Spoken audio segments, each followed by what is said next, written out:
समन्ता चक्रवालेषु अत्रा गच्छन्तु देवता सद्धम्मं मुनिराजस्य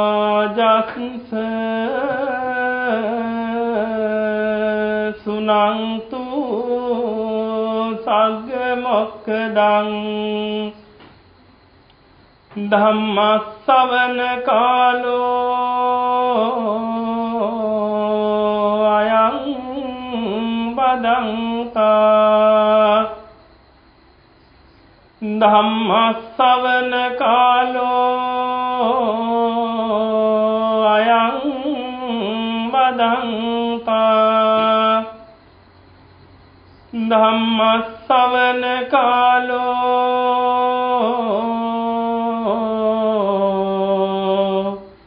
अयं बदन्ता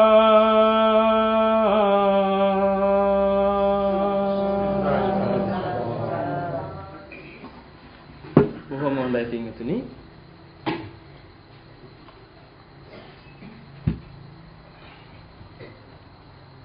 මේ විදිහයි සියලුම දෙනා මම පෙර කිව් විදිහට එකම අදිස්ථානයක ඉන්න. බැහැයි කියලා දෙයක් මේ ශාස්ත්‍රය තුල නැහැ. මෙතන බලන්න ඕනේ Tamanට වීරිය තියනවද නැද්ද කියන එක ගැන විතරයි. කෙලස් තවන වීරිය තියනවද? මනා සිහියෙන්ද ඉන්නේ? නුවණ මෙහෙවනවද? ඕන්නය තුන් කාරණා තියෙනවා නම් මේ මාර්ගඵලයන් ඔබගේ අතේ තියෙනවා. දෙක වසරේ ළමයෙක් ගැන හිතන්න. දෙක වසරේ ළමයෙක්. දෙක වසරේ ළමයෙක් මොනවද දන්නේ? බොහෝම අඩු ප්‍රමාණයක් නේද දන්නේ. තථාගතයන් වහන්සේ දෙක වසරේ ළමයෙක්ව අරගෙන ධර්මයේ දේශනා කරනවා. ධර්ම දේශනාව අවසන් වෙනකොට මේ දෙක වසරේ ළමයා සෝතාපන්න ඵලයටපත් වෙනවා.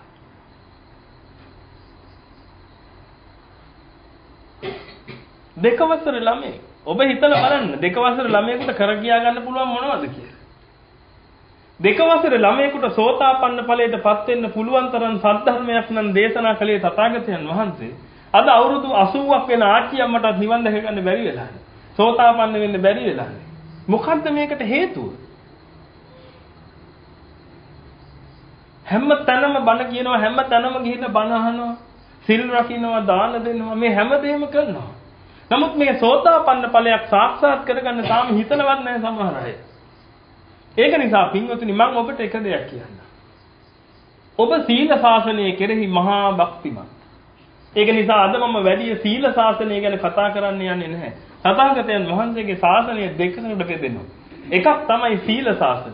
අනිත් එක තමයි ප්‍රඥා ශාසනය. මේ සීල ශාසනය තුල දානමාන දීම් සිල් රැකීම් ආදී වශයෙන් මේ සීල දේ ඉෂ්ට වෙනවා. නමුත් ප්‍රඥා ශාසනය තුල තමයි පින්වතුනි නිර්වාණ මාර්ගය තියෙන්නේ. ඔබ සීල ශාසනය මනාකොට ප්‍රගුණ කරලා තිනවා. ඉපදිච්ච දවස් ඉඳලම දන් දීලා තියෙනවා. පුළුවන් තරම් කල් සිල් අරන් තියෙනවා. භාවනා කටයුතුත් එහෙම මෙහෙම කරලා තියෙනවා. සමහර අය වැඩිපුර කරලා ඇති. හැබැයි පින්වතුනි මම මේ කියනේව ඔබට සමහර විට විරුද්ධ වෙයි.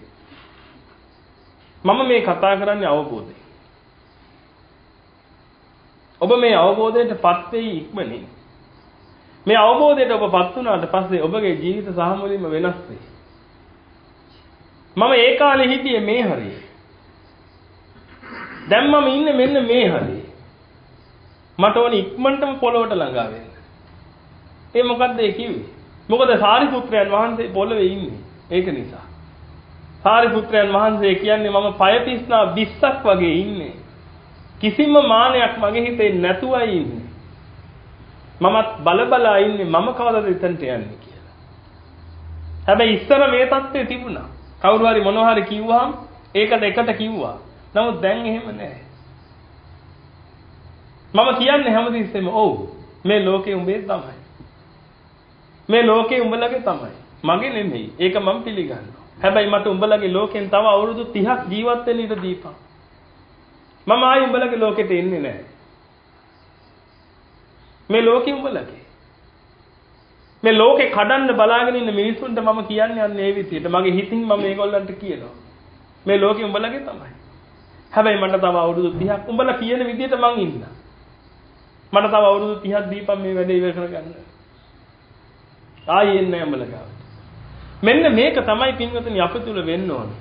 මම මේ කතා කරගෙන යන දේවල් ඔබට තේරෙන්නත් පුළුවන් නොතේරෙන්නත් පුළුවන්. නොතේරුණොත් ඔබ නැවත අහන්න. ඒ වගේම ඔබ මෙච්චර කල් අහගෙන ආපු ධර්මයට පොඩ්ඩක් වෙනස් වෙන්නත් පුළුවන් මේ සද්ධර්මයේ. හැබැයි මම මේ කතා කරන හැම දෙයක්ම ඔබට මට ත්‍රිපිටකයෙන් පෙන්වන්න පුළුවන්. මම ත්‍රිපිටකයේ පරිශීලනය කරලා තියෙනවා. මම මේ කතා කරන හැම දෙයක්ම ත්‍රිපිටකය තුල තියෙනවා. ඒ ත්‍රිපිටකයේ කියවද්දි මට තේරෙනවා මේ සද්ධර්මයේ සහ මුලින්ම විකෘති වෙලා. මම දන්නේ නෑ මේ හාමුදුරුවෝ ත්‍රිපිටකයේ කියවලද මේ ගොඩක් හාමුදුරුවෝ ත්‍රිපිටකයේ කියවලද මේ සද්ධර්මයේ කතා කරන්නේ කියලා. ත්‍රිපිටකයේ තුල තියෙන එක මිනිස්සු දන්නේ තව එකක්. අන්න ඒක නිසා තමයි පින්වතුනි මේ නිවන් මඟ සහ මුලින්ම වැහෙන්නේ. ඒක නිසා ඔබට සමහර විට මම මේ කතා කරන දේවල් හිතාගන්න බැරි වෙන්නත් ඉඩ තියෙනවා. සමහරවිට ඔබගේ හිත තර්ක කරන්නත් ඉඩ තියෙනවා. ඒක කොහොමද එහෙම වෙන්නේ? අපි මෙච්චර කල් අහගෙන ආවේ මේකනේ. දැන් කොහොමද මේ මෙයා මෙහෙම කියන්නේ? එහෙම ප්‍රශ්නයක් ඔබට නැගුණොත් මම තවදුරටත් පැහැදිලි කරලා පෙන්නන්නම්. ඒත් විශ්වාස නැත්තම් ත්‍රිපිටකය ගෙනල්ලා පෙන්නන්න මෙන්න සූත්‍රය මෙන්න මේ පිටවෙන් මේ සූත්‍ර පිටකයේ මෙන්න අංගුත්තර නිකායේ මෙන්න මේ සූත්‍රය මෙන්න මෙහෙම තියෙනවා මේ තියෙන. අන්න එතකොට ඔබට පිළිගන්න සිද්ධ වෙයි. ඒක නිසා පින්වත්නි මනාකොට ශ්‍රවණය කරන්න. මනාකොට ශ්‍රවණය කරන්න. ඔබට සෝතාපන්න ඵලයේ ලබන්න පුළුවන් ඒකාන්තයෙන්ම මේක අමාරු දෙයක් නෙමෙයි. ඉස්සෙල්ලම ඔබට මේ ටික කියන්න ඕනේ. හේතුව මොකද? අතහැරලා දාලා. හරිම කනගාටුදායක තත්ත්වයක්. අතහැරලා දාලා අපිට මේක කරන්න බෑ. අනිත් එක තමයි පින්වතුනි සෝතාපන්න වෙන්න බෑ භාවනා කරලා. ඔන්න දැන් ඔබගේ හිත එකපාරට කියලා සෝතාපන්න වෙන්න බෑ පින්වතුනි භාවනා කරලා.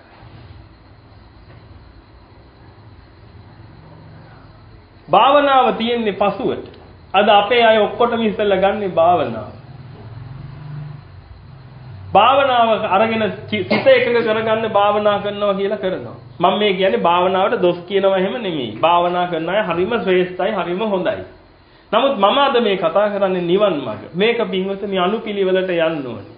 අනුපිළිවෙලක් තියෙනවා මේක යන්න ඕනේ. ඔන්න ඔය අනුපිළිවෙලට ගියේ නැත්තම් මේක බැහැෙනවා මගදී. පළමු කොට තියෙනවා පින්වතුනි දස්සනේන පහතබ්බ කියලා කොටසක්. සබ්බාසව සූත්‍රයේ තථාගතයන් වහන්සේ මේක දේශනා කරන්නේ. සංයුක්ත නිකායේ සබ්බාසව සූත්‍රය කියලා එකක් තියෙනවා. ඔන්න ඔය සූත්‍රයේ පළමු කොටම තියෙන්නේ සෝතාපන්න වීම සඳහා මොකද්ද? දස්සනේන පහතබ්බ. දර්ශනයෙන් පහ කරගත යුතු කොටසක් තියෙනවා. මොකක් දර්ශනයෙන්ද? දහම් දර්ශනය. මෙන්න මේ දහම් දර්ශනයෙන් පහ කරගත යුත්ත පහ කරගත්තට පස්සේ තමයි භාවනාවෙන් පහ කරගත යුත්ත තියෙන්නේ. එහෙනම් ඔබ මුලින්ම උත්සාහ කරන්න ඕනේ මොකක් කරගන්න? දහම් දර්ශනයෙන් පහ කරගත යුත්ත පහ කරගන්න. ඒකට ඔබ ලෑස්තිද? ඒකට ඔබට ප්‍රඥාව ඕනේ. ඒ ප්‍රඥාව තමයි මම මේ දෙන්නේ. ප්‍රඥාව කියන එක ඔබ ලබා ගන්න ඕනේ පින්වතුනි ධර්ම ශ්‍රවණේ. ඒකයි ආලෝක යක්ෂයාට කිව්වේ කතන්සු ලබතේ පඤ්ඤං කියලා ඇහුවාම බුදුහාමුදුරුවෝ කිව්වේ ඒකයි මේ සද්ධානෝ අරහත.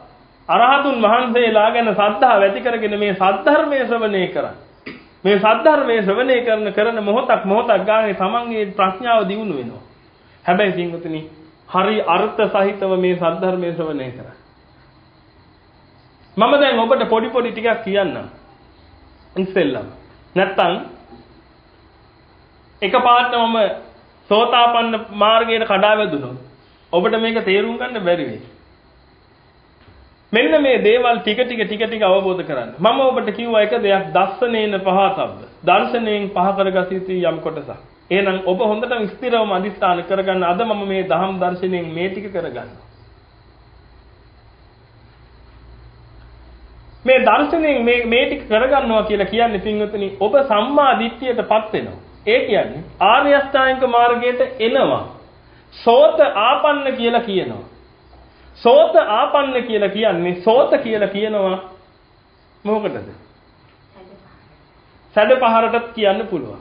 තව එකකට සෝත කියලා කියනවා. බුදුහාමුදුරන්ගෙන් ඇවිල්ලා අහනවා ස්වාමීනි සෝත කියනවා මොකක් හේයින් සෝතද? සෝත කියනවා පිංගතුනේ ඇසීමෙන් පැමිණෙන කියන එකටත් සෝත කිව්ව හැටි. එහෙම නැත්නම් සෝත කියනවා ආර්ය අෂ්ටාංගික මාර්ගයට. ආර්ය අෂ්ටාංගික මාර්ගයට නමක් තමයි සෝත කියන්නේ. එනම් යම් කිසි පුද්ගලයෙක් සෝතාපන්න වෙනවා කියලා කියන්නේ ආර්ය අෂ්ටාංගික මාර්ගයට ආවා. ආර්ය අෂ්ටාංගික මාර්ගයට ආවා කියලා කියන්නේ සම්මා දිට්ඨියටපත් වුණා.